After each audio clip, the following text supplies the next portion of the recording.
তোমরা তো দেখতেই পাচ্ছ ও কেমন রাতের বেলায় মশারির ভেতরে ঘুমাচ্ছে। এরকমই ঘুমাবে বাবু।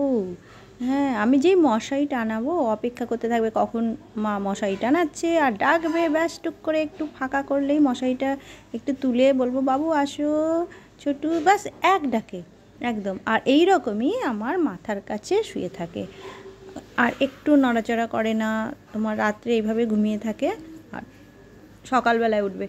আর আমার একটু দুঃখ আছে জানো তো, আমার না ওর জন্য কত জামা কাপড় বানিয়েছি, কিন্তু জামা কাপড়গুলো পরবে না, বোতাম টোতাম ছিঁড়ে দিয়েছে ইচ্ছে করে, পরার সঙ্গে সঙ্গে ছিঁড়ে দেয়।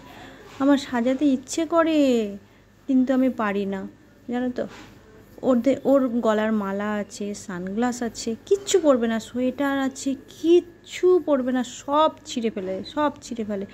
বানিয়ে রেখেছি যে শখ করে পরাবো, একটুও পরবে না, এত দুষ্টু, সঙ্গে সঙ্গে দাঁত দিয়ে কামড়ে ছিঁড়ে ফেলবে। ওর জন্য ঘুঙুর কিনেছি গলায় দিয়ে রাখবো, তাও রাখবে না, মানে কতক্ষণে ছিঁড়বে, ওটার জন্য ওর বিশাল কাজ।